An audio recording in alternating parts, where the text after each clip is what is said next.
réaliser cet exercice de squat avec un step. Donc ça permet en fait de rendre votre squat un petit peu plus cardio, un petit peu plus dynamique. On va commencer devant le step, les pieds écart bassin ou un petit peu plus.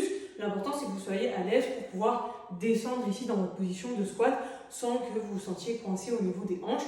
Donc certaines personnes ont besoin d'ouvrir un peu plus les pieds que d'autres. Donc là c'est vraiment à votre aise.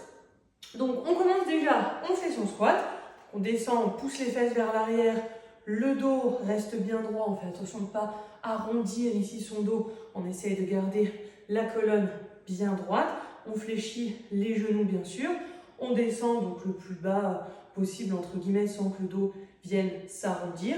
En général, les fesses à hauteur des genoux, c'est très bien, c'est pas forcément utile de descendre complètement. Après, si pour votre programmation, votre préparation, ça vous est utile d'avoir un squat complet, pas de souci. Mais là, sur cet exercice, on va privilégier un squat, donc à peu près avec les fesses ici, hauteur genou, c'est très bien. Et ensuite, je pousse sur mes jambes pour remonter et en même temps, je viens monter, descendre du step. Donc pensez à chaque fois à changer de jambe.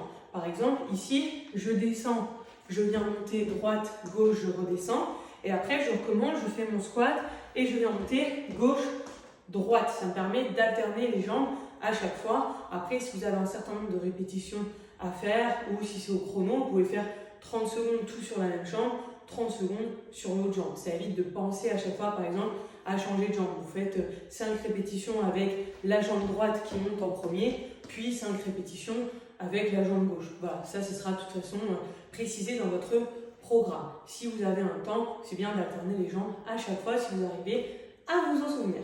Après, comment on peut faire donc, pour complexifier un petit peu l'exercice?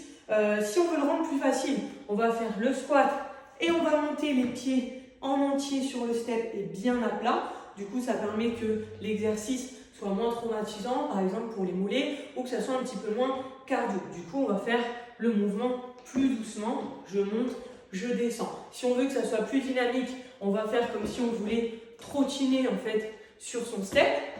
Et si on veut que ça soit vraiment plus difficile, on peut ajouter carrément un saut. Donc là, on fait son squat. Hop, petit saut, j'atterris sur le step. Je redescends, je recommence, tac, petit saut, je redescends, je recommence et ainsi de suite. Comme ça, ça complexifie un petit peu l'exercice.